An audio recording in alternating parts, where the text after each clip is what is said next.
Good evening, everyone. Welcome to our live broadcast sessions called How to Build a Tech Startup from Concept to Market. It's our live broadcast session. It's a hybrid event. We have our Zoom attendees. We have people watching us live via YouTube link. So let me introduce myself. My name is Slava Baranovskiy. I'm the founder of Eligent Club community. I'm delighted to deliver the session today, which will be focused on different aspects of building a tech startup. So we have two options. You can watch us live via YouTube. You also can ask any question. What would you like to know about building a startup today? Also, you can join us via Zoom link, and also you can ask any question there. I will be presented via our live broadcast link on YouTube. So you're more than welcome to watch us live. And one more time, whether you send your question in a Zoom link, in Zoom chat, or you send a message or comments in the YouTube comments chat box, you're more than welcome. So one more time, today's session about building a tech startup from concept to international markets. So first of all, I would like to ask you, please don't be shy. Leave your comments, introduce yourself. This is the great opportunity to meet our mentors of Eligent Club. We also will take a look at speech presentation of our startup founder from Portugal. So this session for you to network, to socialize, to get introductions ready, and also to explore the opportunities. So one more time, you are more than welcome to present yourself in a Zoom link or in the YouTube video message. So please don't be shy one more time. And let me start. So today we will run 2-hour session and we'll try to cover the major topics about building a startup from concept to international markets. I will try my best to highlight the key elements you need to know in order to build your startup idea. And please, more than welcome to ask any question if you feel there is a need to know what would you like to know today. Let me also give a little introduction about myself. I'm a serial entrepreneur. I'm the founder of Eligent Club, an accelerator. It's a special program for early stage startup founders in the UK. I'm an entrepreneur in residence of Brunel Business School, a London international speaker and mentor at How Founders Lab. You're more than welcome to find me online, connect with me via social media channels, and also follow up with any questions afterwards. So one more time, if you want to have a real answer today during our live broadcast session, more than welcome to follow up or ask a question during our session. Before we start, I also want to highlight, even we run this live broadcast session, we will have 2 events in London, which will be hybrid events. First one, 16th of March, at How Founders, How International Business School, London. Also, we will have the opportunity to join us online. You can scan QR codes and get link to register to these upcoming events. The event will be focused on finding investment for a startup and also win a pitch competition. So more than welcome to join us in campus, or if you're not based in the UK, more than welcome to join us via online session. And second, one of the biggest events online and also in campus, we will have on 22nd of April at Westminster Business School, London. Also, it will be the opportunity to join us online. You can scan QR codes and also register to the events. More than welcome to upcoming events. Both of them will be with venue in London and equally with the online link. So more than welcome. Let me introduce a quick agenda for today. For sure, we will try to discuss the startup idea, where to find a good startup idea in 2023, how to validate the idea, how to come up with some value proposition of your idea, few aspects about the product development, and also we will have a startup pitch. Team building definitely is essential part, marketing and sales, how to pitch your startup idea, how to find investors, and how to make sure you get some valuable connections to develop your projects further. So this is the agenda, but one more time, I see that we have attendees in Zoom, and also we have people watching us live. More than welcome to connect and ask a question. We are checking up the chats, so please text your message via both chats. So let me start, and I would like to start with the main key question is probably about defining a right startup idea. It's quite challenging, I would say, and please share your experiences. And nowadays we live in 2023. It's already post-COVID time, so you may realize it's probably tricky to come up with some new ideas because so many things already going on. But on another hand, we have a bunch of the opportunities. We live in very challenging time and also post-COVID time, and there are a lot of businesses and organizations, they still need to have some digitalization processes, and equally customers, the users, we all need for better solutions, better ideas, and some products. So I probably think that what I keep hearing from some people asking where I can find a good startup idea. Do I need to build up some AI-based startup or something in relation to the most disruptive technologies, to recent ChatGPT, and whether there is a space for me to start with. But I think essential elements I would like to highlight here, that we need to really care about what's the problem we're trying to solve. It's not about how amazing and how unique is our product. It's about what we're trying to solve for our customers. So therefore, please check up and try to talk to your potential customers, your potential users, to understand what the challenges they have, what's the problems they have. And that would be your starting point. And one of the frequent questions I keep raising across all these workshops and the sessions, please ask yourself, how can you convince people to download one more app, and how many apps you downloaded today, for example.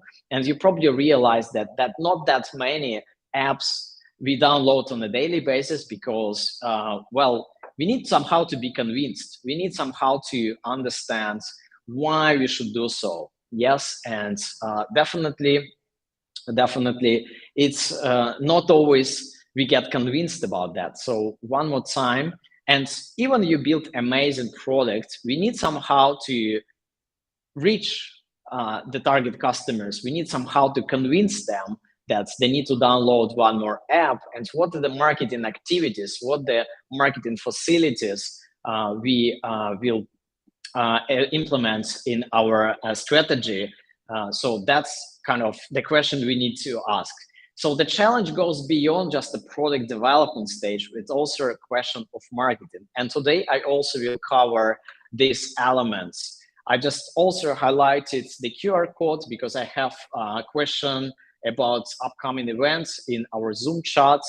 I also display this QR code on the screen in live broadcast session. So if you check up our YouTube video, more than welcome to scan your QR codes and you can register at the events. So how to find investment, 16th of March, Halti International Business School, London, and also we'll have the opportunity to join us online. Second event, 22nd of April, how to build a tech startup from concept to international markets, physical events with online possibilities to join. So if you get any questions, more questions, you're more than welcome to ask us during our live broadcast session. So, and also I want to clarify a few definitions that we may discuss today. So when we aim to build some first very basic version of our startup, we really need to understand our problem, which we're trying to solve very well. So we need to make a proper problem research. When problem has appeared, how big is the problem? How many businesses and how many customers experience this problem?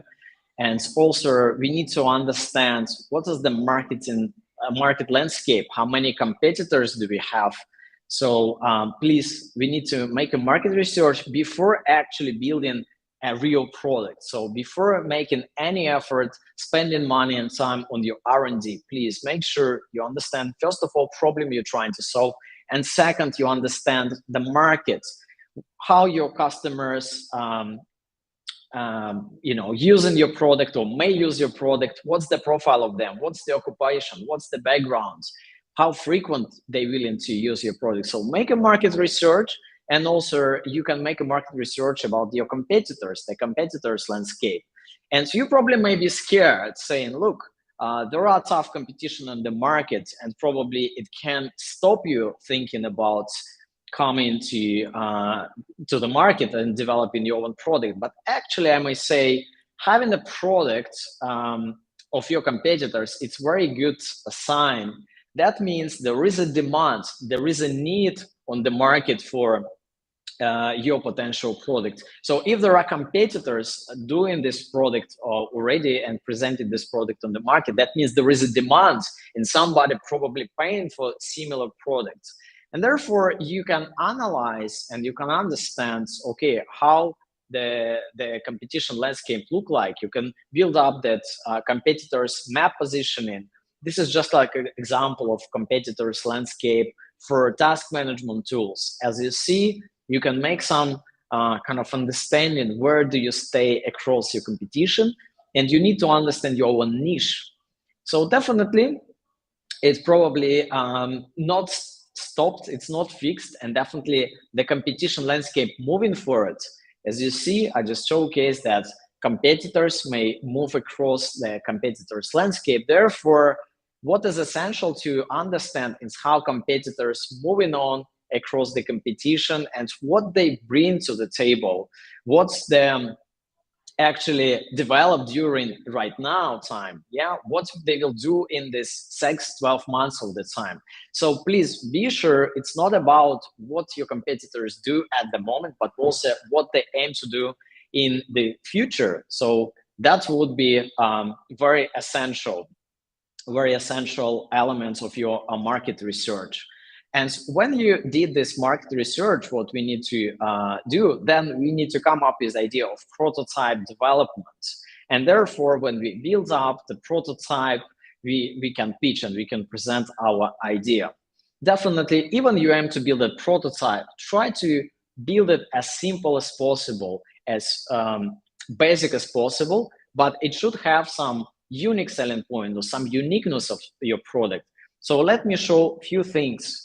The prototype, which can be the simplest, the basic version of your product, it's a mock-up, it's a sketch, simple demonstration of how your product can work and look like. So therefore, it can be just a drawing, it can be just like a basic screenshot, or just like a pencil drawing, which you can show and pitch to your potential users and customers. So for this reason, you don't need to spend months and months to build up something. It's good enough to already to show and come and pitch and present.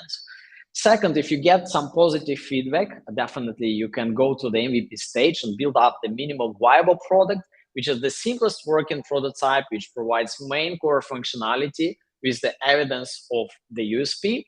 Unique selling points, which is USP, is your core difference or in comparison to your competitors. And value proposition.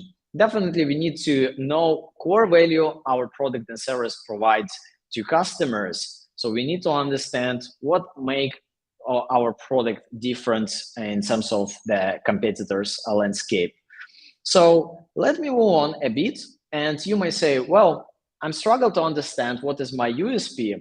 So therefore, you can make a comparison check with your competitors and try to analyze how your product can be different based on what features your competitor have and what features your competitors don't have as well.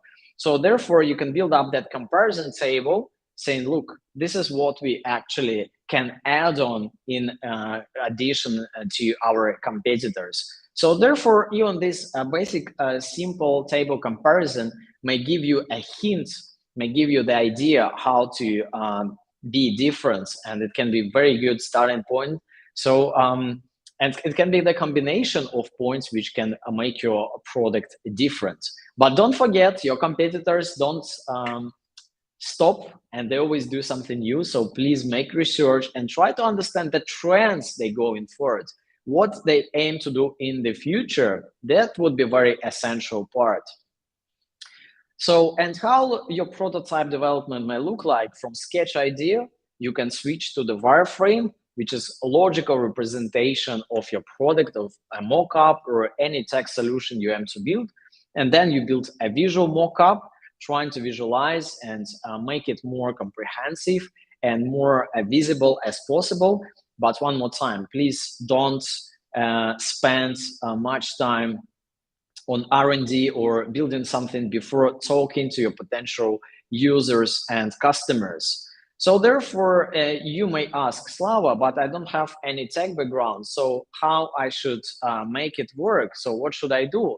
So therefore, please make sure that, yes, we probably not of all of us have a tech background, so therefore it's maybe a challenging for us to develop a product if we don't have enough skills, but for sure, it would be essential for founders with non-technical backgrounds to connect and maybe to team up with some co-founders with the tech knowledge. So when you aim to pitch and present your idea to investors and say, look, I need to get £100,000 in order to build an MVP, your investor may ask, look, why I need to have a risk?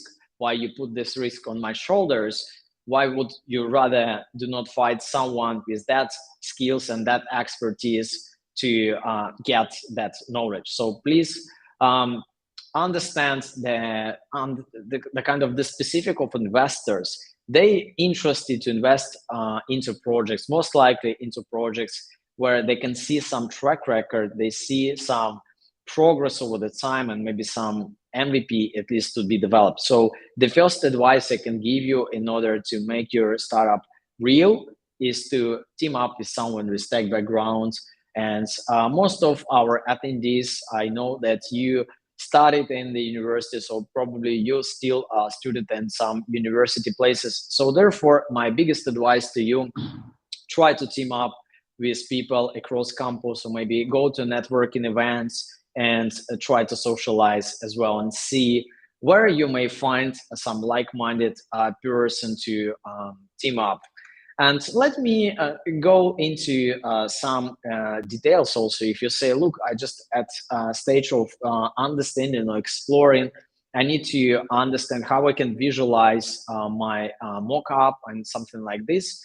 So definitely there are some examples you can find online regarding UX design for apps or websites, which can be nice starting points and reference points what you should develop. So you don't have to guess. There are some industry level good quality examples, and this is the link I want to highlight with you. The Dribble website, it's kind of the universe for graphic designers. Therefore, you can definitely find many examples where you may find good examples of apps or websites or any digital projects, basically.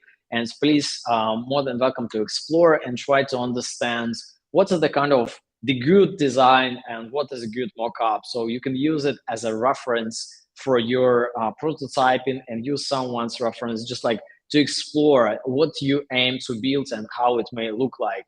Also, there are a few resources, as you see, Unsplash, which is the database of good quality pictures free of charge. So more than welcome to use them over. And Flat Icon, it's royalty-free icons database. Definitely, it's a great space to explore and find some good icons for your UX UI design. And also color scheme generator, which definitely may help you to find some good color schemes for your designs for prototypes and beyond and beyond. Just to summarize these points, I want to make a stress that before building an actual app, try to use somebody's references and examples to understand what you actually aim to build. And even you aim to build some hardware product, so therefore more than welcome to you're more than welcome to make a 3D design or 3D rendering. There are some online resources where you can make 3D rendering for your product. Therefore, that would be helpful for you to start with.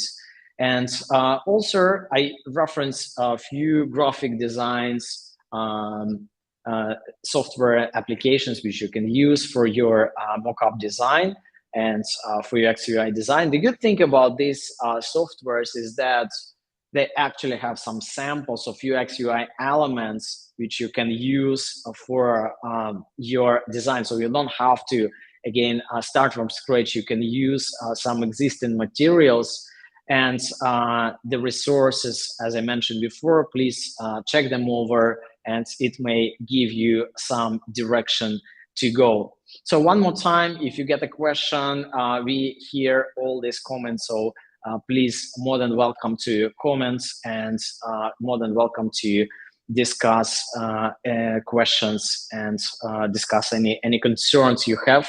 So please.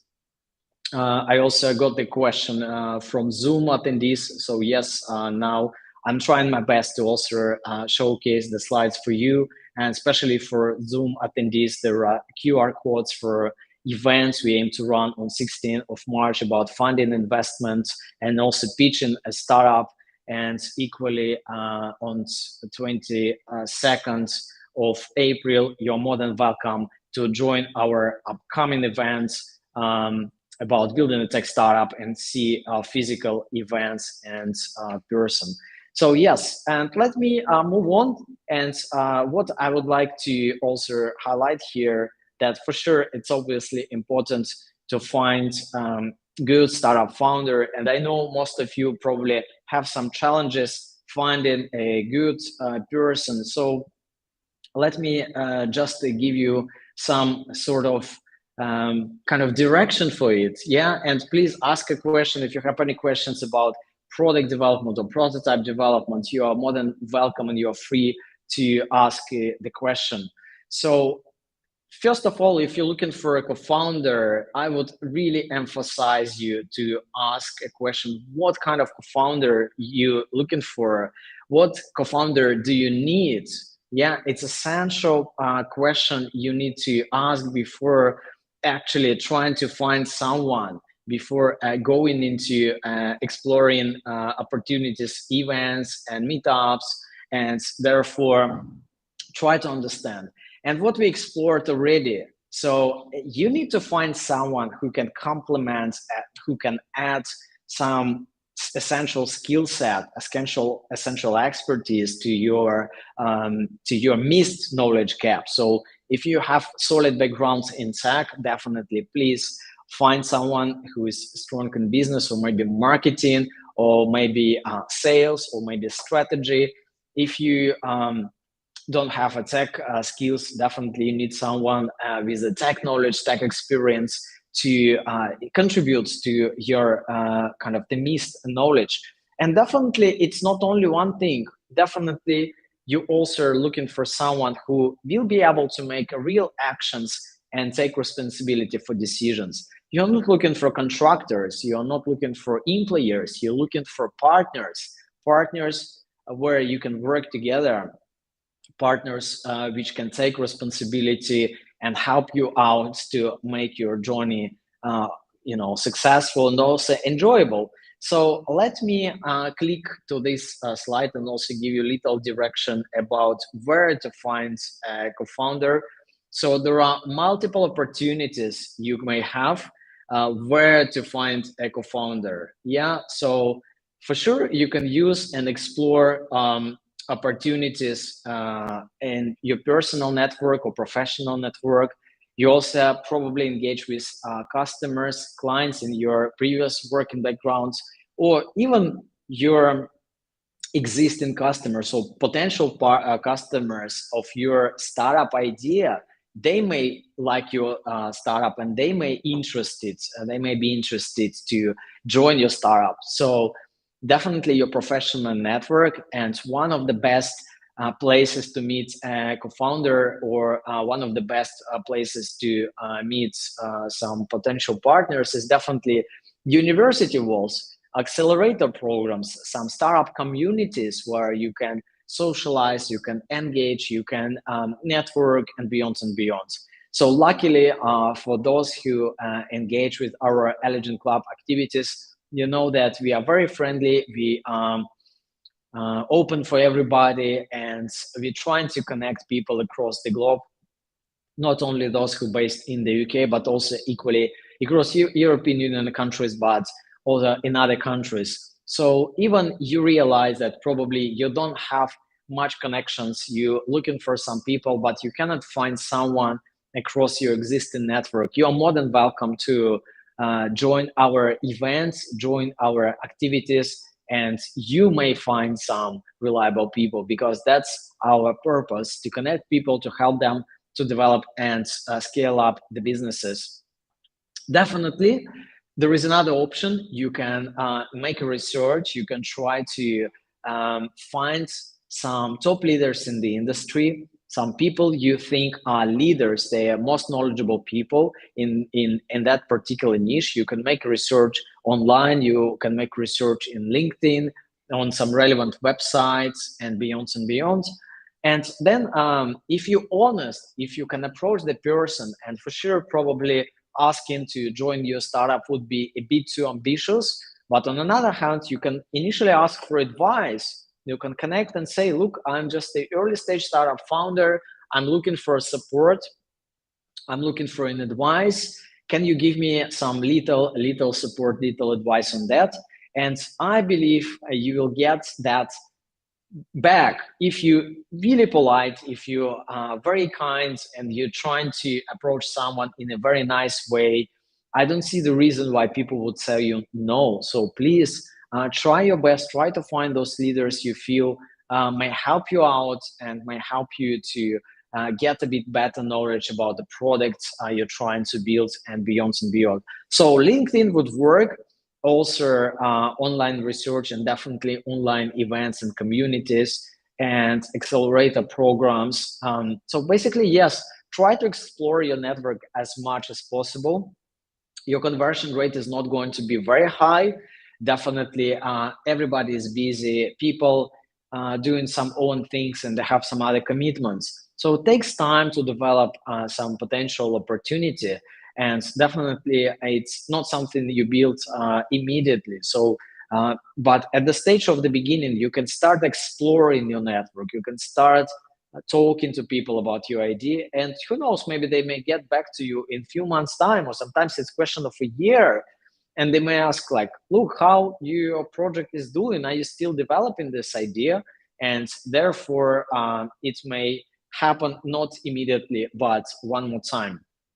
And still you may ask, all right, Slava, I'm going to so many events, I'm exploring, but still I'm not finding the right one. Well, it's not about desperating people, I would say. It's not about making this hard approach, saying, please join my startup. You're definitely looking for someone who will be interested to join your idea without being pushed. So you don't have to desperate potential co-founders. The main idea here to attract the right ones. So the way you behave, the way you present your idea, the way you interact in professional society and professional network, this is the way, and this is how you build up your personal and professional brands to attract relevant people to your potential co-founders. So if you get any concrete questions, more than welcome. We're checking up charts, and also I'm happy to cover any questions so far. And there is one key question I want to highlight about finding the right co-founder. Imagine that you find someone who is looking promising in terms of your potential collaboration, but you cannot say from day one that it would be working. Yes, so you need to validate your teamwork experience. You need to make sure that it actually would work. So definitely it takes time, but there is one question I want to highlight, which probably will be helpful to make your final decision. Please Ask yourself, are you happy to see this person for next 10 years of your life? Yes or no? And if you don't feel excited about meeting someone in long run, if you don't feel excited that you will be meeting on a daily basis for at least a couple of years or maybe even decades working together, that's the not right person to work with. So your experience of having a teamwork should be enjoyable experience. So please make sure you have someone who is skillful, you have someone who is dedicated to work, but also you need to have someone who will be able to give you that energy boost, the motivation boost, and that someone who really brings you to that kind of momentum. So one more time, make this test, and I hope that it will be helpful for you in order to make. So, and I want to highlight these elements, yeah, regarding the meeting right people. You are the ambassador of your startup. Every single time you go out from your home and you engage with people, all the time you represent your startup. And there are 4 factors I want to highlight regarding your startup success factors. Your kind of the success elements need to be in place. So definitely the product, which is your USP. The product is the focus number 1 you need to follow. Definitely the team. What skills do you have? What experience? How do you work together? What is your teamwork track record? And market opportunities, market size, scalability, and definitely if it's the right time for your startup idea. Imagine if you had a tech startup related to travel experiences and you decided to run this startup in a COVID time. Definitely it wasn't the best time to bring this product on the market. So it's nothing wrong with your idea, but you need to make sure it's the right time. So therefore, please make sure that these elements are covered and you're confident and you have this in place. Coming back to your team resources, you might argue with me or maybe ask a question. Hold on for a second, but I don't have this 20 years experience. So how I can make sure that I able to convince potential partners or potential investors to kind of support my startup? And then what I want to highlight here as well is that definitely you can leverage your credibility by having mentors on board. Yes, and mentors and advisors of your startup, it's a crucial element, convincing elements to have first customers, to have business partners, and equally to attract investors. So please find mentors. You can find them across your university walls, some communities, and the same. It takes time to develop your relationship with mentors as well. And sometimes it may work, sometimes it's not. It's also a question of how enjoyable is your experience. But mentors most likely will be, your fast track route to succeed and to look credible in front of your investors. So there is another essential element. So what else is important in order to build a successful startup? So definitely your reputation and credibility. So you as a startup founder, you need to showcase your credibility. You need to showcase that people can trust you, that people can work with you, and you're dedicated to your startup and project idea. So therefore, it also takes time. It's not something we develop from day one. And the challenge with our reputation and credibility, if somehow we failed, if somehow we did something wrong, it's damaging element. Yeah, so we can struggle to recover our reputation and credibility. And definitely, we building up our profile and personal brand. And the reason why personal brand is very essential for building a startup at the early stage phase is because people most likely trust to people at this stage because they don't have your product yet. They don't see it sometimes, or maybe your product is too early to judge and too early to understand whether it has a potential or it may fail. So people decide to support your startup based on how you engage and how you collaborate, and what is your basically personal brand. And you may ask, so what is the personal brand? And as you know, we nowadays live in the world of social media presence, of Instagram, LinkedIn, Facebook, and any other social medias. So, and I want to highlight one important thing.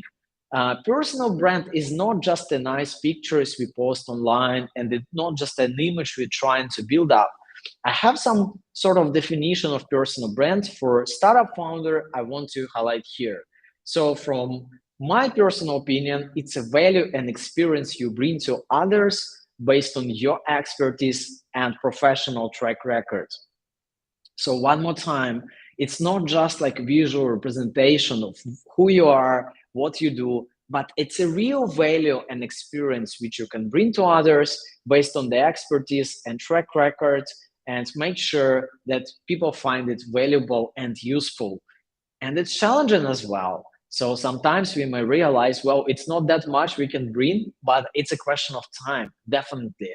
And the more better experiences we bring to others, the more they're willing to support us, and the more they're willing to kind of give us also back. So please make sure you have this in mind. And there are some few points I want to highlight about the personal brand, because this is definitely related to finding the right co-founder, building up your own personal brand. So definitely your expertise and experience matters.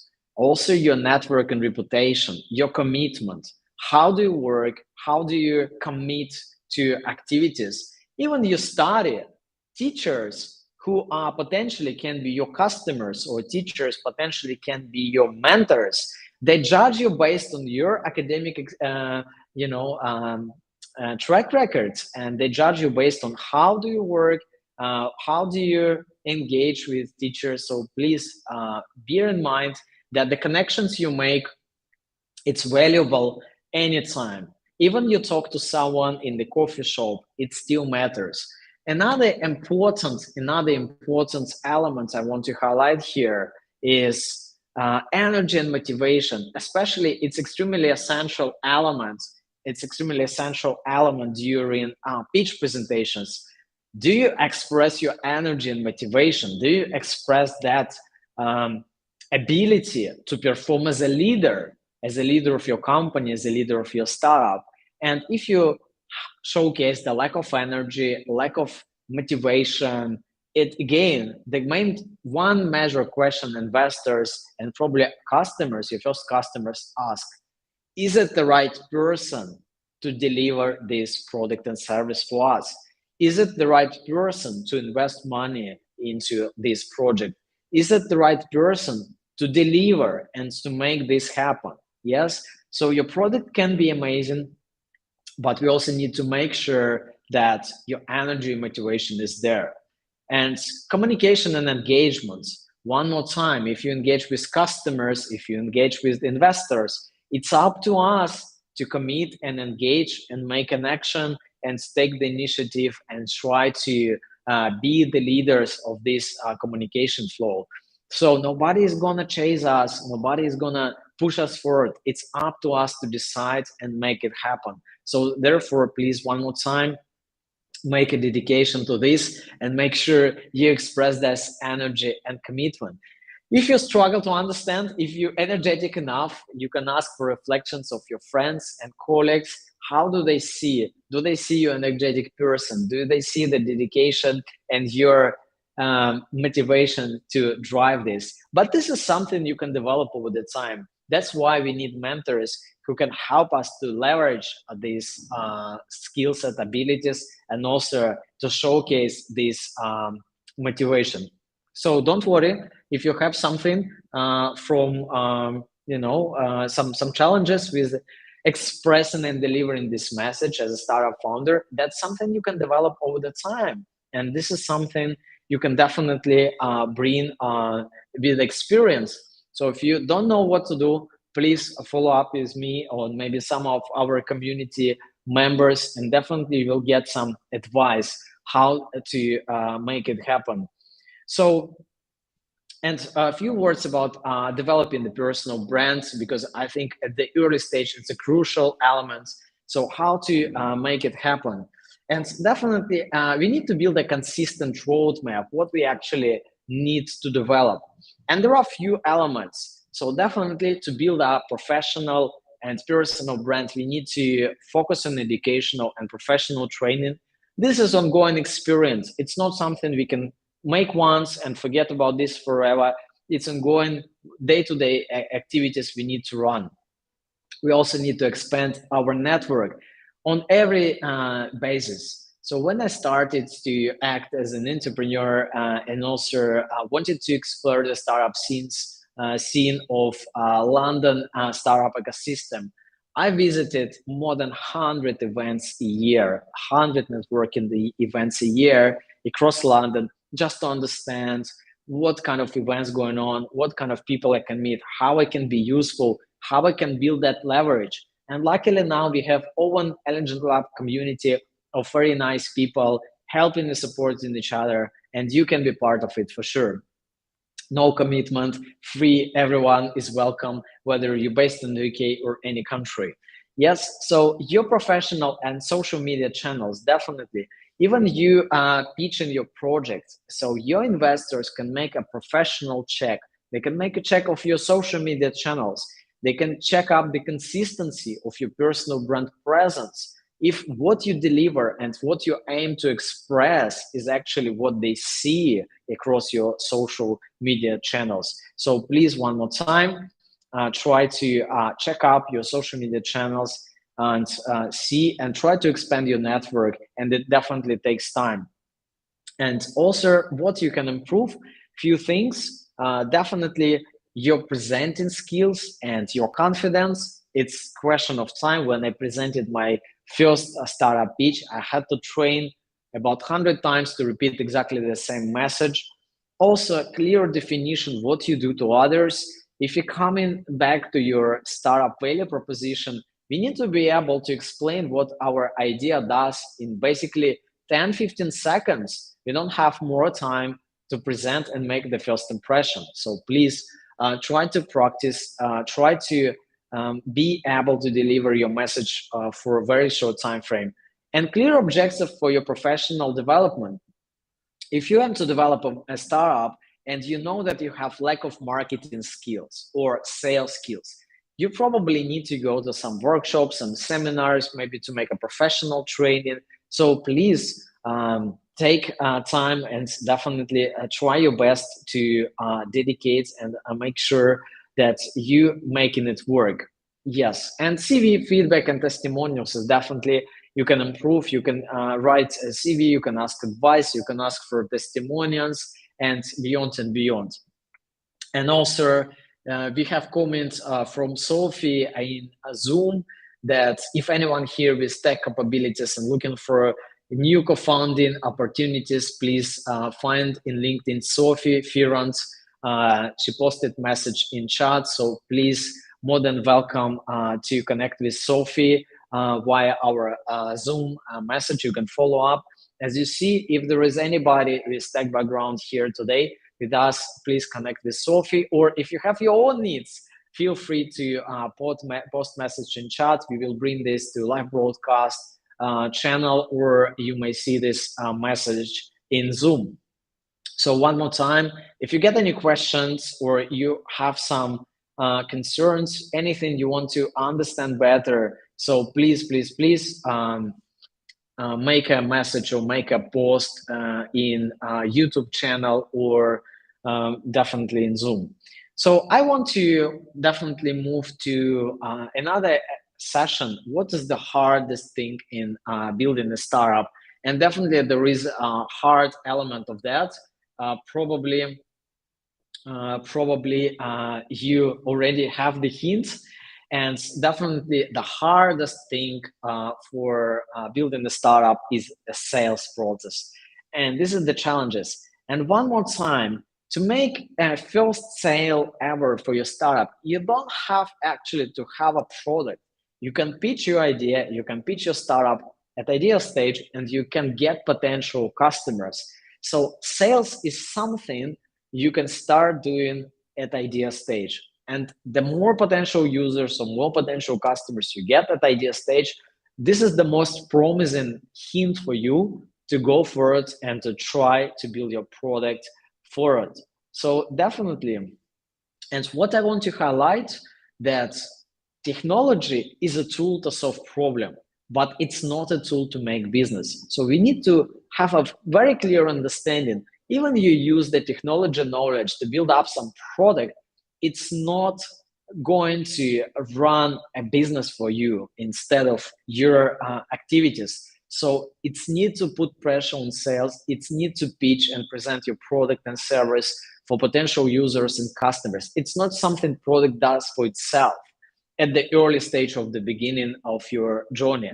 So one more time, try to understand that technology is something can be useful for your development, for building a real product, but technology is not a tool to make a business. So definitely we need to have this business strategy, marketing and sales approach to make it happen.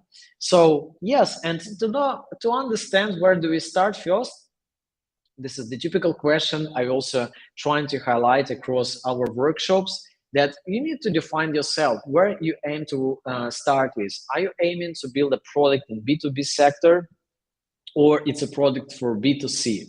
Definitely, there are some benefits of starting with the B2B for sure, is because there are many problems to solve in the world, and especially in the industries, businesses suffer. And what is good thing about the businesses, that they more likely willing to pay. So businesses, they need potential solutions because they struggle with something. So therefore, they're more loyal, they're more willing to buy potential products. So that's actually easier. And the challenge we also have here is that it may take you longer for sure to run a sale. So you should be ready that if you engage with the businesses, probably for following few months or maybe half of year or sometimes even a year, it will be challenging to convince businesses at the early stage. Also, it requires professional network expansion. So you need to have some contacts and connections in this industry to make a business sale to businesses. On the other hand, if you have potential customers in B2B sector, we can start being profitable from day one. It's an amazing opportunity because our revenue stream can be very quick and grow with every single customer. And sometimes you may realize that in order to reach business customers, we don't have even to run a Facebook campaign or any other social media campaign.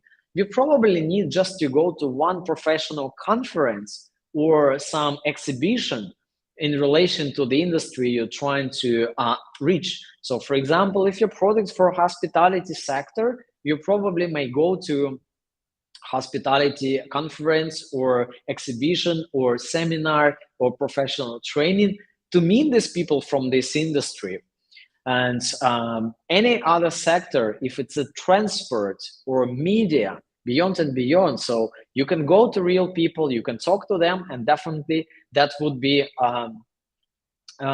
when you definitely want to have this happen. So make a step, try to explore this, and that would be very helpful for your B2B, sorry. And definitely less competition, because if we build a product for B to C, we may have more competitors and more kind of the challenges going on the way. So let me switch to the B2C sector.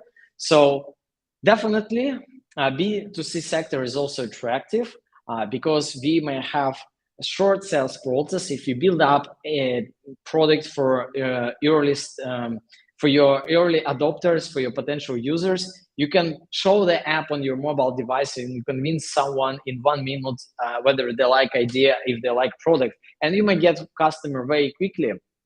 And also it may have high scalability. You may have very high scalability, and also you don't probably need sometimes industry experience because when you build a product for professional, area, you may need a bit wider knowledge, a bit wider understanding.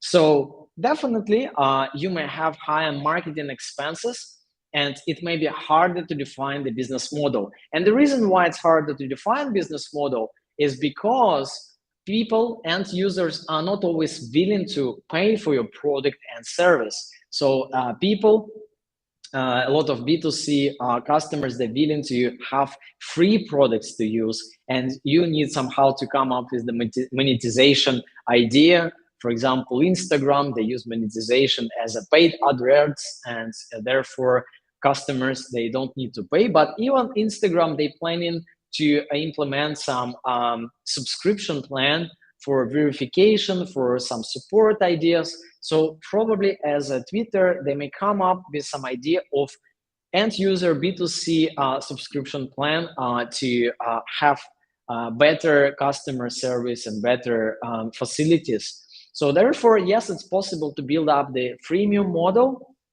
Definitely it's possible, but it's a bit more challenging. So play the balance. And what I'm saying that you don't have to limit yourself and go just only one B2B or B2C sector. Sometimes you can work in a startup into both directions together.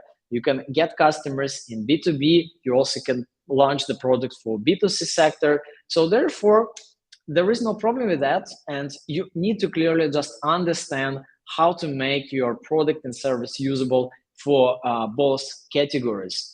So how to understand the market? There are a few essential questions I already mentioned.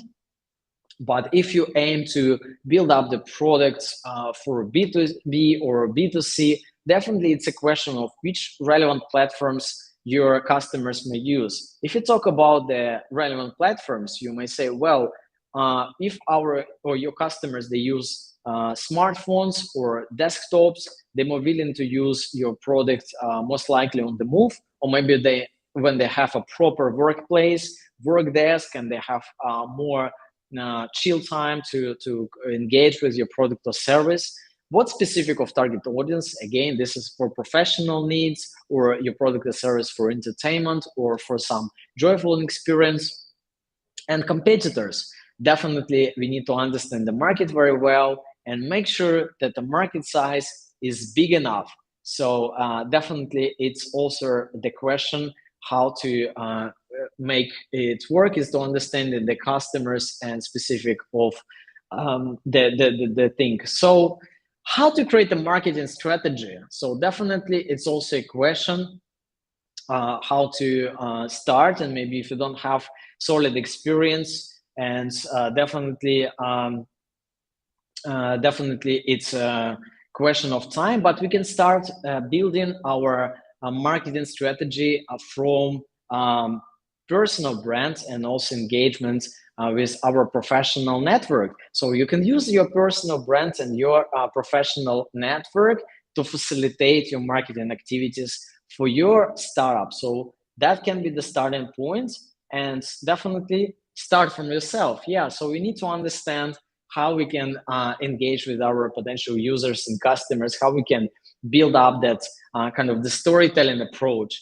And marketing for a startup, it's way beyond just about startup, because we need to build up some activities for investors, we need to build up some activities for clients, for partners, and also we need to build up this marketing because we probably need to attract some other startup founders to our team, and also we will run our future startup. So if you have successful marketing strategy for our existing startup, so definitely it may help us to leverage and to build up more successful track record of upcoming startup ideas. So please try to kind of understand that we are not just building one marketing campaign to attract customers. We engage with multiple stakeholders, multiple partners, and that should be kind of comprehensive, and it should reflect across the channels. So if you aim to build a brand of our startup, as you see, all of these more famous startups, they have very strong identity. They have a slogan, they have a strong logo type, they have some brand elements such as brand essence, value, style, attributes. So please try to think about this. Try thinking, what is your brand? What elements you want to bring on the table? Because this is also essential marketing facilitating tool to make sure that the people willing to try your product, if they like the brands. Nowadays everything becomes so visual because we actually all across these social media channels, so therefore we kind of engage and we socialize and we want to understand what's the brands across our startup. And what I also want to highlight that let me clarify what is the startup brands and how the marketing stays across these activities. So we have a startup brand which can deliver consistent marketing message, your brand values, your brand's essence, all these elements which keep consistent. On another hand, you may build up the global marketing strategy to focus on certain marketing activities. For example, you want to get more customers or you want to get more followers for your social media channels. You want to build up a standalone marketing campaign to attract partners. So you may run multiple marketing campaigns, but they all should be related to your global marketing strategy.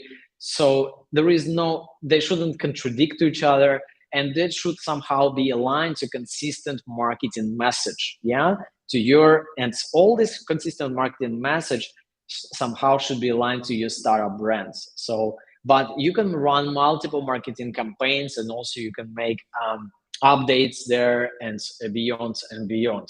So, Walter, marketing campaign development starts from clear objective, as I said, whether you want to attract new customers, new users, you want to bring new partners to your startup and beyond and beyond. Also, what is your target audience? Who they are, what's the age, what's the occupation, what's the background, what is the profile, and what is the message you're trying to deliver? You're trying to attract customers because your product does amazing job, or maybe your product the most efficient tool on the market, or maybe it's provides some unique customer experience or something else. And also channels, what channels you will be using to deliver these marketing campaigns. Is it going to be face-to-face activity, or it's going to be online activities or something else? And definitely we need to have a KPIs and results. So please make sure you have clear KPIs and results. What you aim to achieve. If you aim to attract more followers to your social media, try to understand how many followers you want to have. Hundreds in next month or 1,000 in next month. So you need to track the performance and understand. And that also will help you to understand if you're being too ambitious, or maybe you actually deliver what you aim to deliver. So that's something definitely you need to bring in place. So marketing objectives definitely also can be different. So sales at MVP stage, product awareness, viral attraction, and brand recognition.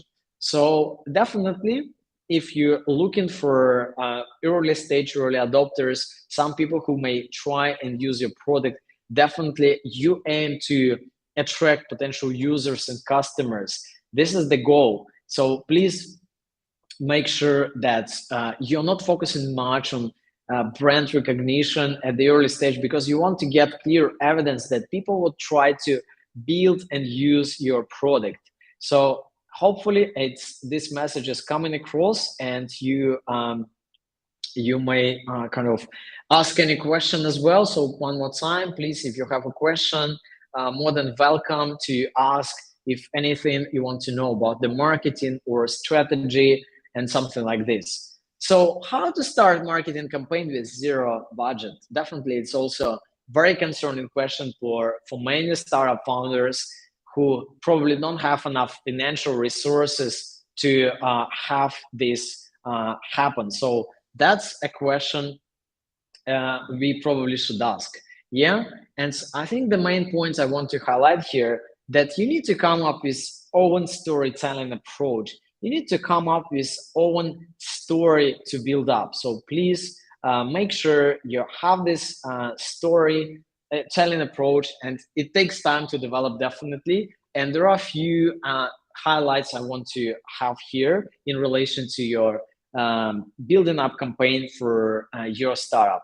Definitely, you need to build up the clear message and brand consistency coming across your channels. Also, for sure, as I mentioned before, you can use startup.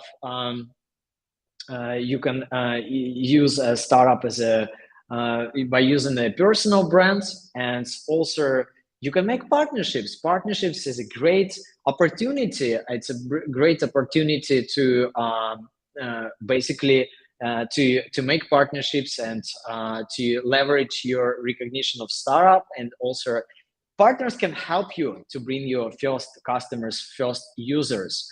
So, and definitely if your startup deliver certain socially driven message, or if you focus on delivering a socially driven approach, it's actually a nice opportunity. It's actually a nice opportunity to also get recognition, because mentors and advisors and partners most likely would be happy to support your startup if you really provide some socially driven impact and maybe some social outcome. And also ask customers for recommendation. Definitely, if people have good experience of working with you and maybe working and using your product, please also ask for this, and also ask for recommendations and testimonials and valuable content. So definitely it's kind of essential elements. And what is essential as well is that we need to definitely build up the valuable content, and we need to definitely create engaging content to make sure people following our social media. So it's not a question of paying for social media ads. It's a question, how come you provide nice content which can be relevant and valuable. So one more time, if you get the questions, now we are waiting for our startup founder to join and present pitch. So we are waiting for our startup founder joining from Portugal. So you're more than welcome to join us. I sent a message to Marco. Marco, if you can send the message to join our live broadcast, that would be great. In the meantime, anyone who is watching us, if you get any question, please join us, and you're more than welcome to be able to join us via our chat box, and you can text a message. And definitely, if any questions about the sales and marketing, you are more than welcome to ask a question. So one more time. Yes, and definitely, I also want to highlight a few questions that people ask, and there was a typical question about that some startup founders they don't have a right business model for your startup idea. And definitely that's a question you can find the answer during your startup competitors research. You can check out what your competitors do and how they find the relevant business model and monetization model to basically to monetize the idea. And equally, you can ask potential customers if they're willing to pay and how much, and what is the value you provide for them. So definitely, it's a question of research. And also, if you check out the track records of other startups, startups definitely they change the business model sometimes, or they have multiple revenue streams as well. So please don't limit yourself with one business model. You can have multiple ones. So one more time, check up the competition landscape and what they do. We got the questions in chat, so I will start we will start sending. So let me just quickly jump to one more element, and I basically need to bring our attendees to our live broadcast. In the meantime, I've got a question from Gonzalo. If there is any AI software or tools they speed up the marketing and lead conversion? Yes, they are. They are. But the point is, I want to highlight here is that definitely it's a question of that they can automate some of the processes, but they cannot build up the message for you. Yeah. So what we need to be careful is that we need to understand clearly that our job is to build up the message first, and then you can automate. So we definitely can follow up, and I can discuss. And we can discuss it later on. So we are waiting for our attendees, our startup founders. Yeah, they are coming to us in a few minutes. And in the meantime, I will answer a few questions we have in chat. Yes, so I'm sending the link one more time. By some reason, I didn't came across yet. So one more time. Let's give me a second, please. And we are waiting for our attendees to join our session. So please give me 1 second. We're almost done. We are here. So please. And I just got a question here. When you mentioned marketing having a social impact, could you explain a little more? So yes, for sure. Definitely, it's a question, what social value your startup may provide, whether you support some minority groups, or maybe you dedicate some money to charity activities, maybe you support some underprivileged groups, or maybe you have some social mission. And the definition of social mission can be different. It's up to you to define, but for sure, there is no any conflict in between to make money and to make your startup successful, and also to have some good contribution to society. So please don't get me wrong. We aim to build up successful startups, but equally you can dedicate some part of your profit, for example, for supporting some social activities, and try to kind of decide what you aim to do, how you want to support some people that have kind of suffering experience in past, and therefore they want to facilitate some support of people experiencing the same issues, or they want to support people with low income, or any other reasons.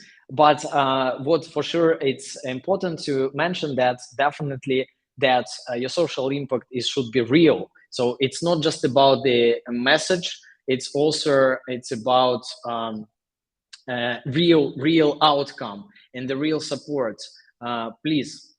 And what advice do you have to someone trying to improve their confidence? It's an important part for building a brand and presenting your idea to potential partners and investors.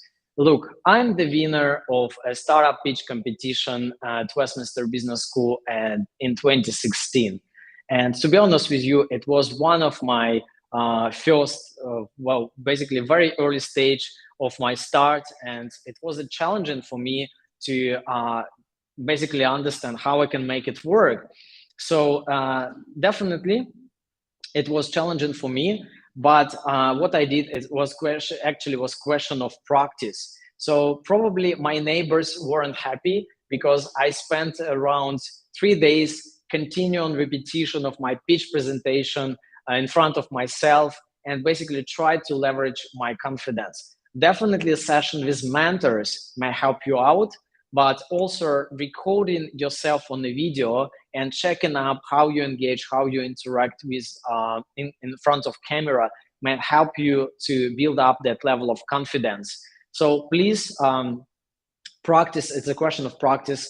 I can admit that I wanted that confident talking in front of the audience before, And only after tried my best to make 100 startup pitches, I became a much more confident in presenting this.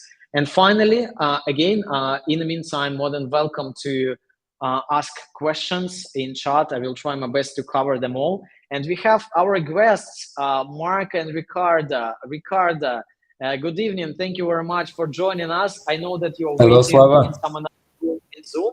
Yes, good Yeah, evening. yeah, it's So true.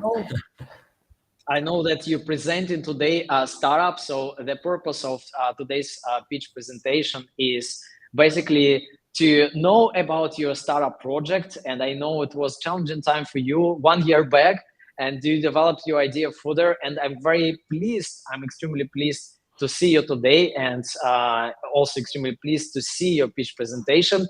And also, we will hear the feedback from our attendees, the feedback from them about your startup, and maybe if there is any need, please more than welcome to present and also to ask any need you have for your startup. Yeah, So perfect. please, if you can share screen, and more than Yeah, welcome sure, to. sure. And thank you for the invitation. Also, thanks to Marco to that allowed us to make this happen once again, because this is my second presentation for Eligent Club. But this is the first time I'm pitching this business idea, so I hope all of you can enjoy the presentation.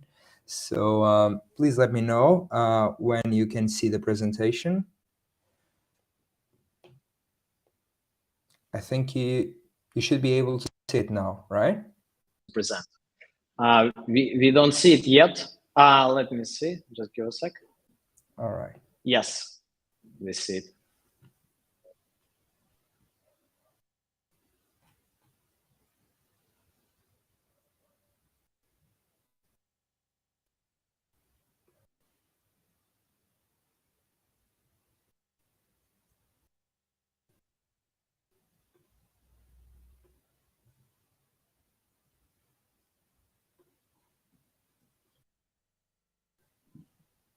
Ricardo, you can start.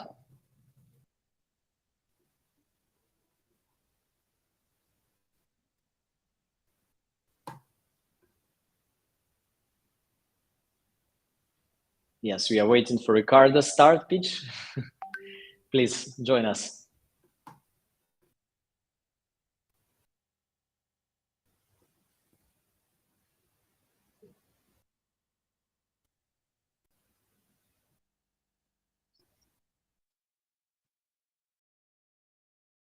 Right. In the meantime, we're just waiting for Ricardo to rejoin us, and I expect that we will have pitch presentation here. So we also have the Marca Lamas joined us from Portugal. Marca, good evening. Thank you very much for joining us tonight.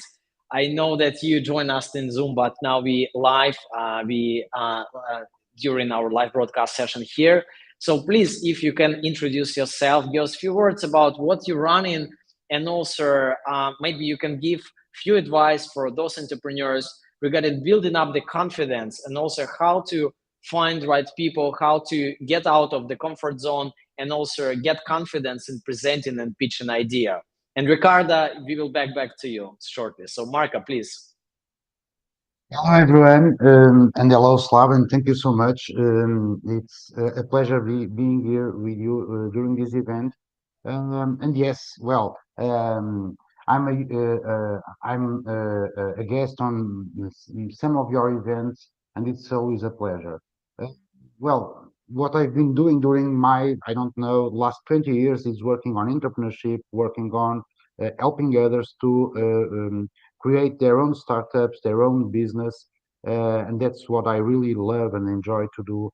And I'm doing that by teaching, by researching, by helping others with mentorship also. And I'm doing it for several entities, several institutions. And right now, I'm a professor at ISCAP and also at ISLA in Vila Nova de Gaia. But where I'm spending most of my time is leading a business innovation lab, trying to help not only students but also some colleagues, professors to work on entrepreneurship. How can we really improve and help people to create the right conditions for them to create their own business? And it's not easy. We don't have universal answers. We don't have answers that fits to everyone and suits everyone. So the most important is starting by identifying a problem. Okay, so trying to understand what can we solve. Okay, unfortunately or unfortunately, there's a lot of problems around us. So trying to get a problem, and it's not our problem. It's a problem that a lot of people have. And after we identify that problem, we need to start thinking on a solution. And what probably most of you will notice is that you can't do it alone, okay? Because we don't have all the skills that we need to run a business alone. So we need um, to have a team, and that's not easy. And I've seen it yesterday on another Eligent Club event. I've seen it today. Um, what most people are looking for is for co-founders, for people to join their team. So what you really need to do, as Slava said, is going out of your comfort zone, and you've got LinkedIn, you've got on-site events, okay, and it's you've got a lot of things happening right now, okay. So just go and look for it and try to understand what's happening, and try to go to these events, try to meet people, try to talk to people, okay. And that's the way that you will be able to connect and to see how can you work together. And yes, it's not going to be easy, okay, and probably you need some time to get to know the right people, and the people that you need to work with you. You will have a pitch in a moment, Ricardo pitch, and he faced exactly the same problem, okay, last year. He was designing his project, he was designing his business model, but he was lacking someone with tech capabilities. Okay, so you went through the same process. Okay, trying to get to know we really needed to create this business, but he managed to do it, and right now is working to create and to launch his business in the market in a few time. So that's it, okay? Trying to understand who you need to work with you, but that's not only it, okay? We're talking about people, but we always need to think about performance, okay? Because a business needs to have customers, okay? So you need customers, you need to go to the market, and you need to sell what you have to sell, okay? So it's about people, it's about performance, and it's about partnerships, okay?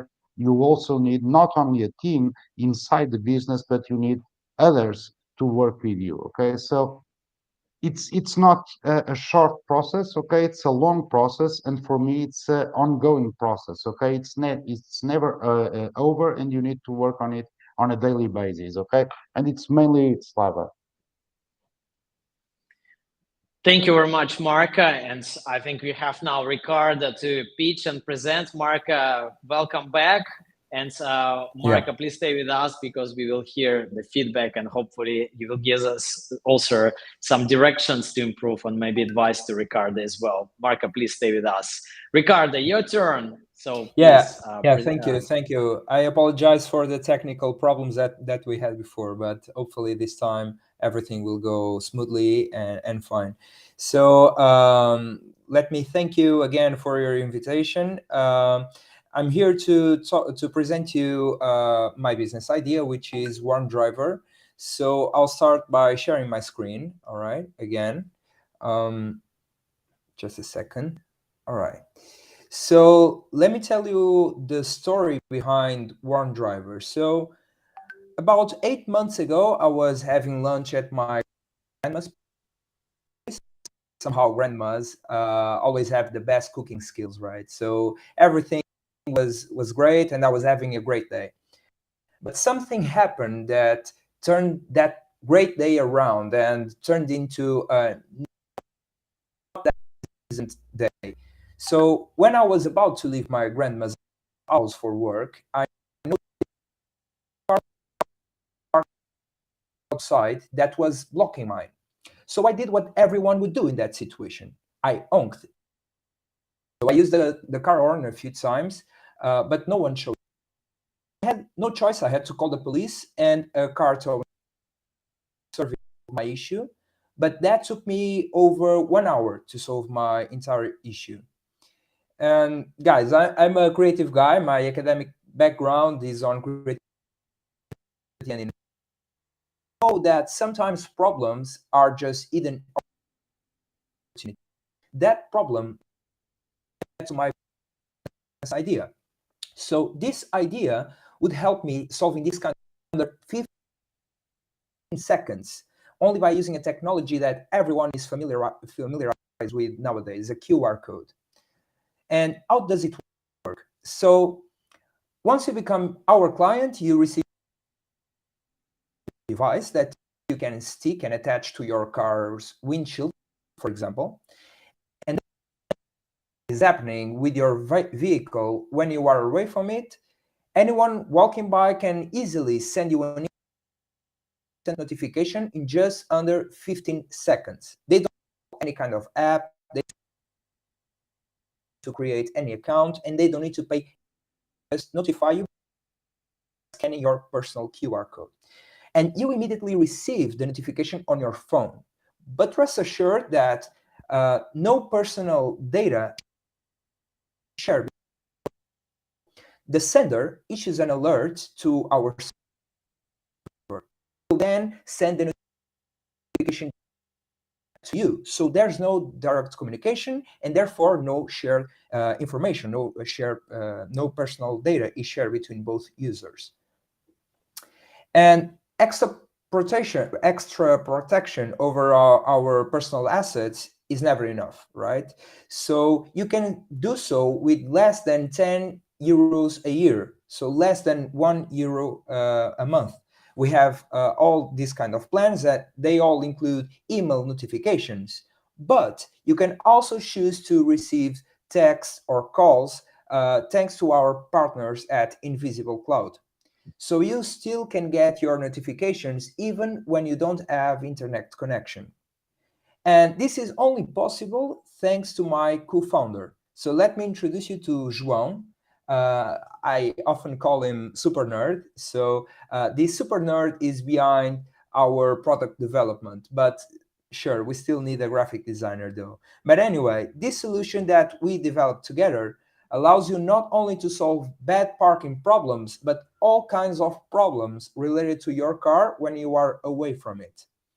So these problems are a global and worldwide problems, right? So people in Malta, where I am, and people in Russia suffer from it.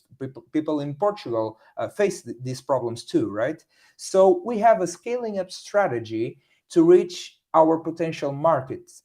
Unfortunately, I cannot disclose our strategies, but I can tell you this. We want to grow and spread like a virus. We are not interested in having 10,000 codes spread over an entire country. We want to have 10,000 codes in a very specific location and grow from there, spreading fast like COVID did. And cars are only the tip of the iceberg. This solution can be used in all kinds of products because what we do is allowing you to get real-time information over your personal assets, wherever you are. So now get ready to test our prototype. You can use your smartphone to scan the QR code that I'm about to show. But in case you are watching this from your smartphone, I will try to drop the link in the chat box for Slava, and hopefully Slava can pass it on to you via Zoom. All right. So you can go ahead and scan the QR code and test the prototype. But be advised that this prototype is just a functional prototype. It is in Portuguese. And please don't mind the design. It has to be reworked in that sense, of course. But still, you can get an idea of how it would work and how easy it would be to actually use it. Okay. So you can use it. Well, I'm sending the link to Slava also. Yeah.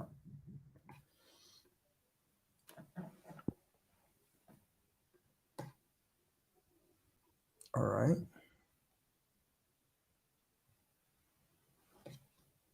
Perfect. Now I'm already receiving some of your notifications. So yeah, open window. Yeah.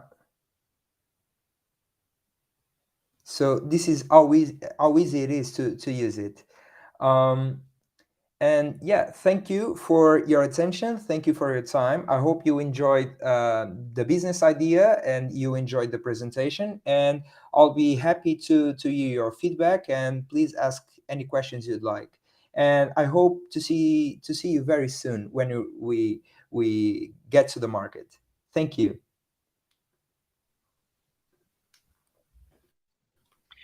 Thank you very much, Ricardo. Amazing pitch presentation. Congratulations. And thank you very much Thank for you. showcasing this great product and prototype. I scanned myself your QR code. I also shared this link in Zoom. So hopefully we'll get first testers and first users of your product and service. So time for giving a feedback. So we have two Marcos, Marca Puliafika and Marca Lamas. Marca Poliafika joined us as well. So Marca, maybe you can start first and give us your impression about the feedback and definitely the guidance of what Ricardo can do and improve or maybe some direction to go. Sure. Thanks, Slava, and well done, Ricardo, for this presentation. It was very enjoyable. So let's start from a couple of things that I really liked, and that could be a good guidance for people who want to perform some pitching. First of all, I really liked that you were very natural. You said, "Hey, excuse me, can you hear me? I hear a voice." And yes, thanks, Marco. Thanks, Marco. And it was great that you were very natural. You gave a excuse from the beginning, and you were very natural.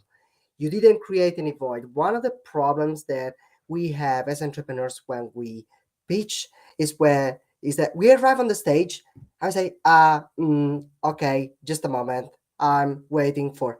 That is a void that should be avoided. In fact, you did very well. I liked a lot. There was a great interaction. Another thing that I really liked, it was your storytelling style. You described the situation. I heard it was your personal situation. And please bear in mind, actually, I had some problems here with the connection, so I missed some bits. So if I say something wrong, it's just because I was not very much paying attention. Okay, sorry for that. But I heard you starting with a story that you had, a problem that you had. That's great. Whenever we pitch, yes, we should focus on the business, but remember, we are talking to an audience not of robots, but of human people, human beings. We are humans. We like emotions. We like stories. So it's great this technique that you use to bring on board people, the audience, with you, explaining the problem and making them the situation a very, very, very something that we can imagine because we are with you along the story. So great stuff. And the storytelling was particularly interesting because you did something that I rarely see in a presentation, which is you present your Superman colleague during the story, not at the end. This is actually something that I want to highlight. We often follow a standard template when we do pitch decks. And typically they tell us that the team should go at the end. But we say that. Where is this rule written? It's just the template that we find online. That's not true at all. And in fact, there are some investors, some VC, that in Silicon Valley would tell you, hey, why don't you actually present the team at the beginning? Why that is important? Because people bet on you, not on the product. People invest on you, not on the product. And when I say you, in this case, I mean the team. So it is actually great to convey the skills and the capabilities that you and your team are offering, that you are bringing on the table. And again, when I say you in this case, I mean the team. Okay. So that was a great technique, and I wanted to highlight that one. Let's move to something that you might want to reflect upon and maybe see how you can work upon. And I should also say a disclaimer. I do appreciate maybe you focused only on the solution. Maybe this was not a pitch for investment. Okay, so that was your objective and you achieved it. Well done. But for example, once you start with a story, a full pitch might also benefit from some more technical information, some numbers. For example, being more specific, you showed a nice iceberg, which was great as a visualization. But you could have said if you were in front of investors and if you wanted to invest, sorry, if you wanted to ask for investment, you might have said, okay, this is my TAM, my SAM, my SUM, this is my total addressable market in numbers. Okay, so being more specific. And likewise, because you focused on the solution, then of course you were not, and maybe this was your choice by any means, you didn't focus on other very important parts like the business model, the revenue model, what you gain. If I'm an investor, I want to gain money. So if I give you my money, what will you bring back to my wallet or to my bank account? Okay. But I do appreciate, as I said before, with my disclaimer, maybe this was not the goal of your presentation. One tricky aspect, you did something that is great in essence, but it's also very tricky. A proof of concept. So you invited Slava to use the link. So you did a real-time demonstration. This is great. However, remember, because we are the same human beings that we like emotions and we like to be brought with you on the storytelling, the attention span is very short. So as soon as you create that void that I was mentioning at the beginning, with this waiting time, hey Slava, did you receive the link? Hey Marco, did you press the link? Hey, did you see the link? Hey, sorry, internet doesn't work. What happens is that you lose the attention of your audience. So I really like the fact that you do the real time demonstration, but try to think that it's very tricky. How to optimize? It's your decision, of course. Well done. That was a great presentation, great storytelling, and I'm sure that it's a great solution which can become absolutely a great business. Thank you. Thank you for your input and valuable feedback, Marco. Yeah. I don't know, Slava, if you want me to answer some of the questions that Marco raised now, or if you want to pass on and move on to the other Marco Lamas. Please feel start answer the All questions. right, I all think right. that would be helpful. All right. Once again, thank you for your input. And yeah, you highlighted the fact that I didn't talk that much. Actually, I didn't talk anything about the business model and about the strategy and numbers. And the reason for that, and you pointed out as well, and correctly, is that this particular pitch, is not made for investors. So I think it's also important to have this balance and to understand the audience that we are talking to. As you said, we are all humans, and I'm sure that if I'm in an environment full of investors, my pitch has to be different. Yeah, still retaining the emotional side and the storytelling, because it is really important. And we are not robots. Even investors and business angels, they are not robots. So it is also important to keep that part, but you have to introduce some numbers. So I'm aware of that, but still, I think, yeah, maybe despite of the fact that this kind of presentation is not for investors, I still should mention something about numbers, at least the potential of the market size, for example. Yeah, at least that. So thank you for that, and I'll surely reconsider that part. Yeah, in regards to the rest of the team, I think it's, you know, this guy João, the super nerd, as I like to call him, is really important for the project. Without him, the product itself wouldn't exist. So for me, simply, it wouldn't make any kind of sense just to give him, like a side note kind of highlight. No, it deserves the main spotlight, and I think like having a slide just to talk about him is the least I can do, considering everything is done for me. And I know that there are lots of people here looking for co-founders. As Marco Lamas was saying earlier, I was also looking for a co-founder. Um, I've been looking for a co-founder since the previous 7 months or something like that.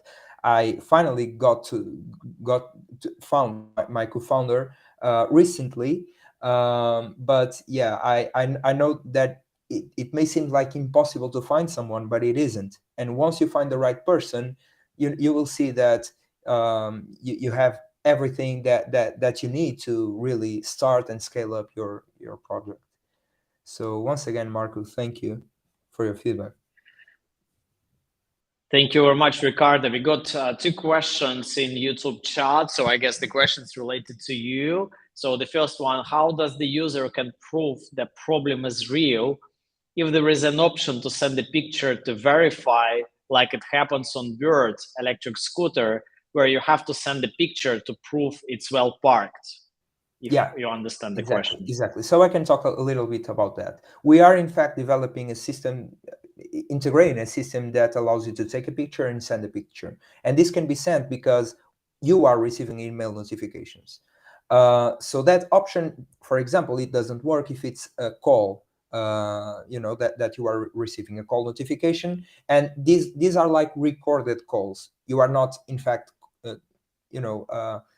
having a call with the other user.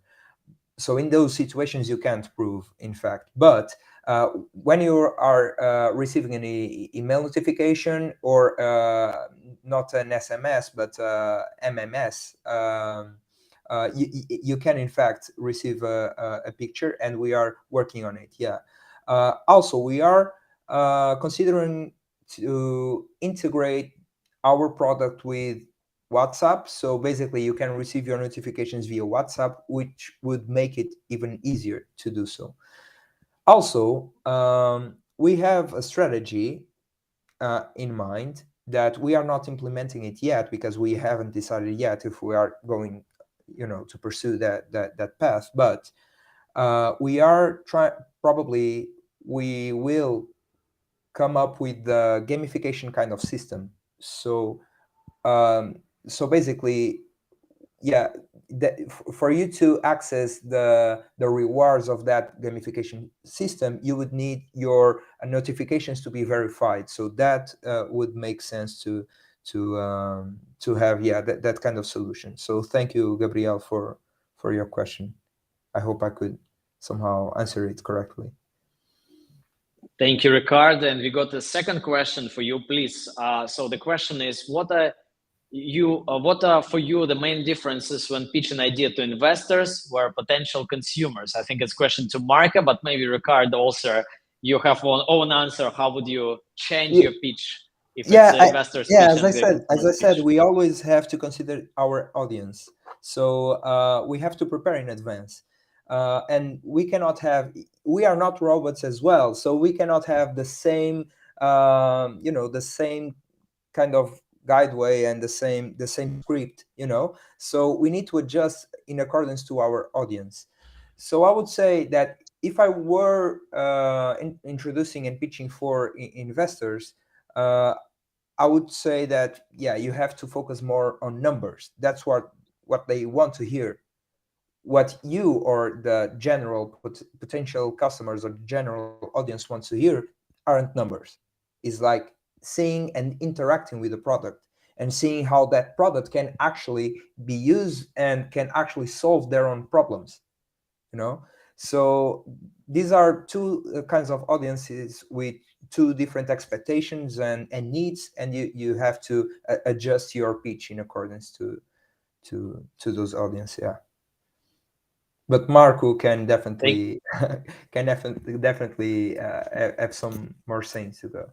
Yeah, and I can only echo what Ricardo just said. I would say, first of all, whenever you pitch, you should have an objective. So knowing your audience should enable you to fit that objective that you have in mind with the audience. it is clear that investors and consumers are interested in two completely different aspects of your business. One is interested more in investing, and of course, it will be the investor will be interested in users and the market, needless to say. But consumers will not be interested in the cash flow, let's say. They don't care.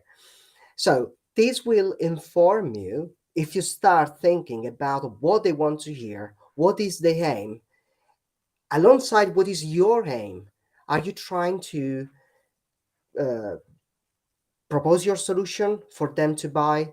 Are you just trying to gain visibility? Are you trying to increase your market share? You should start with your aim in mind, and at the same time fit your presentation with the aspects of your story that those people in the audience are interested to hear. And there might be more actually. I remember a few years ago, if I have time for a very 30-second story, I was with a startup from I think it was Zimbabwe. It was many years ago, and I asked the lady who was an entrepreneur, hey, what about the pitch and whatever? I said, no, I don't do pitch. But then after 10 seconds, she was telling me, hey, yesterday I flew to the capital and I met with suppliers and I spoke with them. And my question was, what do you think you did yesterday, if not pitching? We need to think about pitching as a communication performance. That is pitching.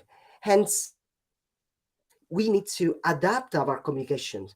And that could be investor, that could be consumer, that could be a shareholder, that could be a supplier, that could be a mentor, that could be an accelerator. So according to the audience, so we need to start from, okay, first of all, why am I wasting my time pitching to these people? What is the goal there? As an entrepreneur, we are all resources constrained. We don't have time. So we need to use it very wisely. So you need to have a good reason why you're pitching to that audience or to that person. And second, what they are interested in. So what do they want to hear?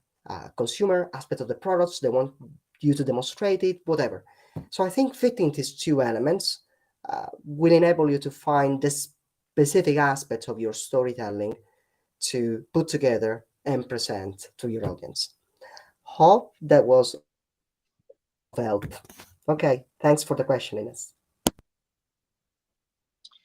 Thank you very much, Marka and Marka Lamas. If you can also give few points about your reflection or any kind of reflection. We have basically a few minutes before we need to move on and summarize our session for our Zoom attendees and live broadcast guests. So, Marka Lamas, do you have any comments to add on? Yes. And I will be very, very quick. And why? Because Marco already said it all. And I want to thanks Mark so much for the feedback. You made some great inputs for Ricardo, and thank you for that. Regarding Ricardo, Slava, this is a problem. Okay, it's not easy for me. And why? Uh, because Ricardo was my student on his bachelor, was my student on his business creation and development post-graduation course. I was his mentor during the process. I will be supervisor now on his master thesis, and nowadays I would probably call him a friend. So it's not easy to criticize Ricardo, and probably when I'm criticizing him, I'm criticizing myself, okay, because I've been helping him during the process. Ricardo is a natural speaker. Okay.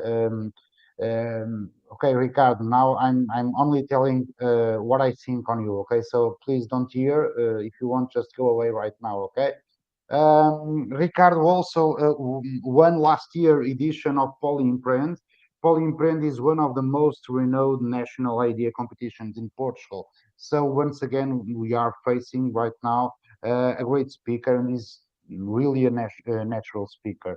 I just want to ask you a question, and it's very quick, okay, Ricardo, for a 30 seconds answer because we don't have much time right now. One idea that I think it was not clear for me during the pitch was how are you going to spread like a virus? Okay, what's your marketing strategy? What have you thought on this? and what are you thinking on doing? All right. So basically, first with our MVP stage, so when we launch our MVP, we want to catch the eye of the general audience, to get the B2C feedback and to generate that sense of interest and general buzz. But then, in order to scale up our business, we will rely on partnerships with car insurance companies, for example, because they already have the client base. So we have a service that that kind of complements their service, their own services, and we are offering a very practical solution at a very low rate. So that would be very easy for them to spread the product throughout their entire client base. So that would be one of the strategies. Another strategy is through an affiliate marketing program that we have developed. And that affiliate marketing program can be applied to all kinds of stores and public and private spaces that are somehow related to cars. So, for example, because our product is based on a QR code, and a QR code holds a link, right? And that link can take you everywhere. So it can be a website, it can be a web app, as in our case, it can be a Facebook or Instagram page, it can be a promotional video. So we can use a QR code as well as a powerful marketing tool. So by establishing those affiliate partnerships with those stores, for example, a gas station or a private car parking lot, we can generate extra income for them and for us as well, and get more clients from those partnerships. So having our idea out there through a QR code is as simple as that. And in the car insurance company situation, yeah, it's a more complex system, of course, but that would be a really important strategy for us to scale up. Yeah. Right. Thank you, Ricardo. Thank you very much, Ricardo. Thank you very much, Mark. Thank you very much, Marco Poliafico and Marco Lamas, for your contributions. And thank you very much, Ricardo, for your pitch presentation. I think Ricardo just gave us a proof of the story that if you struggle to find the co-founder, if you're just about to give up, you don't have to do so, because you need to go for it and find the right ones to work with, and also be convincing to attract people, to convince join your team, to find the co-founder. And also now we see results. You see, it takes months and months to get it done through these obstacles and challenges. But I think it's a clear message to all upcoming entrepreneurs that it's all possible. And we had so many stories already before, when I was meeting entrepreneurs with just an idea stage, and some of them, they fundraise successfully, they have products on the market, and it happens nowadays. So it's more than possible. And for sure, we are more than happy to support you, Ricardo, your startup, and all the other entrepreneurs who are willing to spread the idea, to showcase the product. You're more than welcome. You know that we are more than happy to facilitate pitch activities and give connections with relevant mentors, advisors, partners, investors, and co-founders as well. Hopefully, maybe someone who joined this session today also will get the opportunity to find someone across our network. So please don't be shy, and please send a message, and we'll try our best to facilitate this. Yes, thank you so much one more time. I need just to finalize the session with our few last points I want to highlight with Mark and well, basically with both Marcus. And I think like one essential point I want to highlight during our kind of the final points. I think what is essential is to build up a sustainable, a clear track record of entrepreneur and startup when we aim to pitch to investors or at least partners. So how long you've been working on that? What are your milestones? And actually, I have the slides I want to showcase. If startup founders, they're able to present this kind of the track records, what they've been doing so far over the last months or maybe years. And if that's the track record shows the clear evidence that actually startup founders, they work together as a team, they came through certain milestones, and there is a proof that actually the startup idea is validated, but also teamwork is validated. And I think Ricardo also made this proof that they managed to get a co-founder, and they managed to build an MVP, and they managed to show it to this current stage, and many more milestones would come. I think, again, being consistent is one of the key points I want to highlight here. Whether you just want to bring your startup to the stage of scaling up or fundraising, or just getting more and more customers.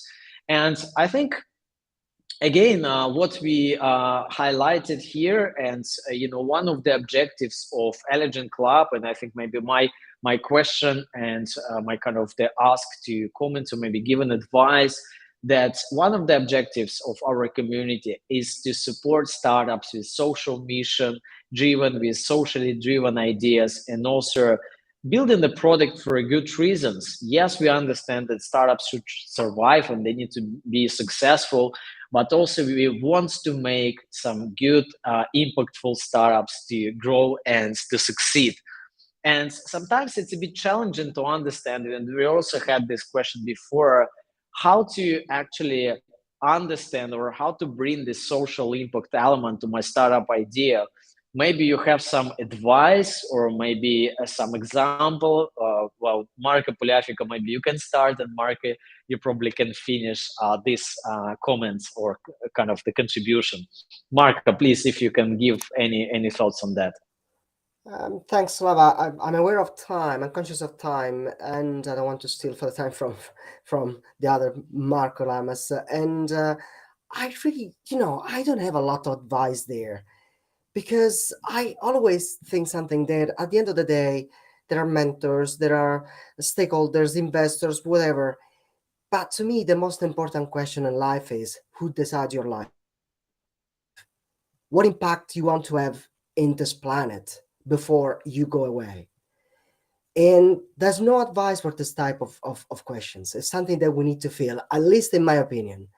I strongly advocate about the fact that life lived for ourselves is no worth. So to me, the social sustainability or the impact side is actually a fundamental pillar of any action that we do.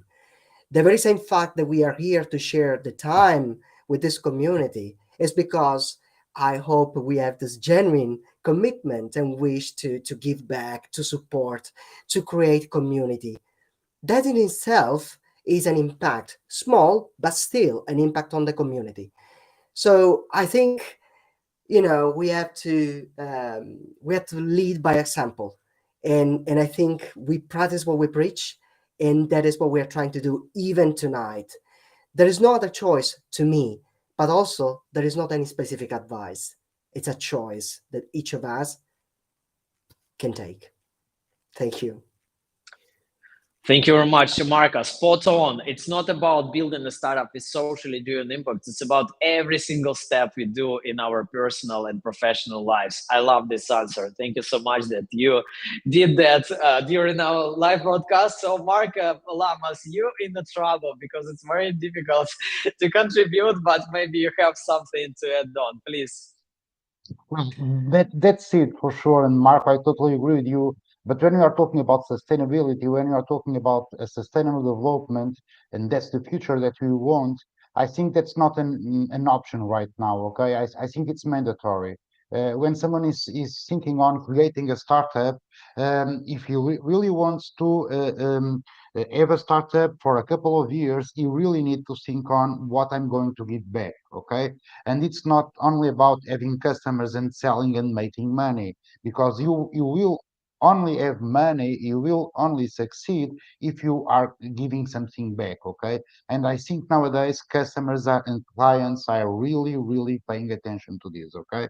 And they are trying to understand which startups, which business are really caring for the community, are really caring for society. And if they don't, probably they won't buy from them, okay? So yes, we can't advise someone. It's about a personal choice, but nowadays it's more than that. It's mandatory, okay? If I'm creating a business, if I'm creating a startup, I really need to understand what I'm going to give back to society, okay?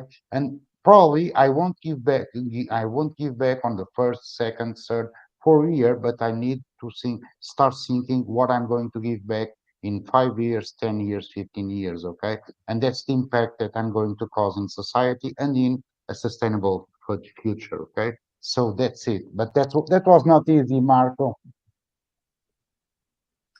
Thank you very much, Mark. I completely agree with you. It's all about that it's actually mandatory.